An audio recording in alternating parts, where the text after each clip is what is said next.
गेले 4-5 वर्ष झालं मी या ठिकाणी निसर्ग संगीतला भेट देतोय.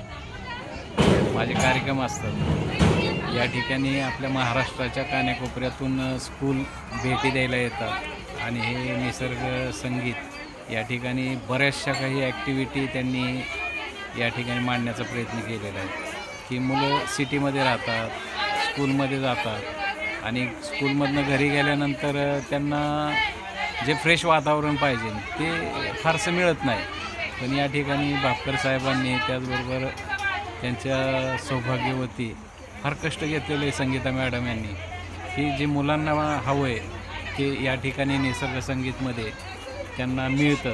जे ऑक्सिजन वायू आपल्या शरीराला जो पाहिजे त्या पद्धतीने या ठिकाणी फार त्याची मदत होती मुलांना, किंवा त्यांना ऑक्सिजन मिळण्यासाठी गरज आहे. आज सध्या फार लोक आजारी पडतात, पण त्यांना जे नेचर पाहिजे त्या पद्धतीचं मिळत नाही. तर या ठिकाणी खरंच मी सुद्धा येतो या ठिकाणी मॅजिक शो दाखवायला.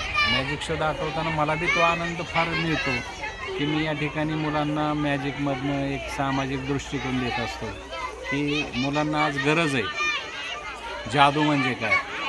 तर मी त्या ठिकाणी मुलांना टीच करत असतो की जादू म्हणजे काय.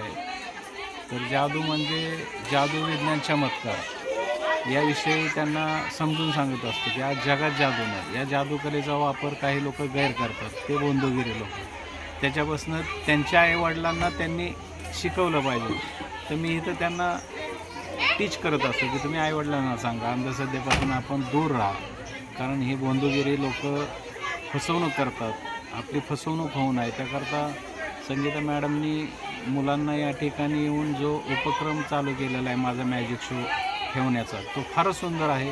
मुलं या मॅजिकमधनं फार आपल्या डोक्यामध्ये एक वेगळी विचारधारणा घेऊन जात असतात.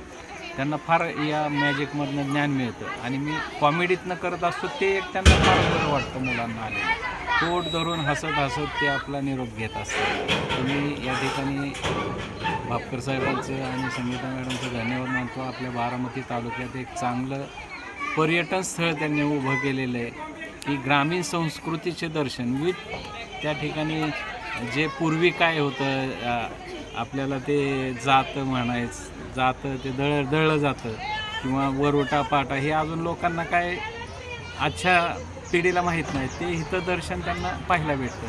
छान या ठिकाणी केलेले त्यांनी, मी त्यांचं धन्यवाद मानतो. आम्हाला या ठिकाणी चांगल्या प्रकारे त्यांनी आमची सोय होत असते, त्याबद्दल त्यांचा धन्यवाद. Thank you very much.